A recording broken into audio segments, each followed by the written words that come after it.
বলছি বোন শোনো না। হ্যাঁ বলছিলাম আমি আর তোমার দাদা একটু মেলায় গিয়েছিলাম। ঠিক আছে কি বলবে বলো। বোন মেলায় গিয়ে না দুটো কানের আমার খুব পছন্দ হয়েছিল, তাই তোমার জন্য একটা আর আমার জন্য একটা নিয়ে এসেছি। কানের দুল কই দেখি দেখি দেখি। এই দেখো, এই নাও। ওয়াও কি সুন্দর। উফ। হ্যাঁ আচ্ছা বৌদি তো বৌদির জন্য একটা কানের দুল নিয়ে এসেছে, তার মানে ওটাই বেশি সুন্দর, ওটাই বেশি দামি। কি করি দেখি বৌদি তোমার কানের দুলটা দেখাও। আমার কানেরটা দেখবে? ঠিক আছে দাঁড়াও দেখাচ্ছি।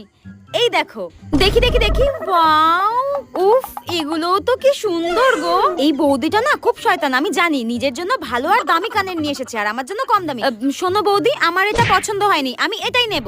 এর হঠাৎ কি হলো? এ তো সবসময় বড় বড় কানের পরে, হঠাৎ ছোট। ও বুঝতে পেরেছি, এ ভেবেছে আমার কানেরটা দাম বেশি, আমার কানেরটা বেশি সুন্দর। আরে গাধা, তোর কানেরটাই বেশি দাম ছিল রে। হ্যাঁ কুচুটে একটা। খুব ভেবেছিল আমাকে কম দামি জিনিসটা দিয়ে দেবে। আমিও তো বোকা নাকি? আমিও খুব চালাক।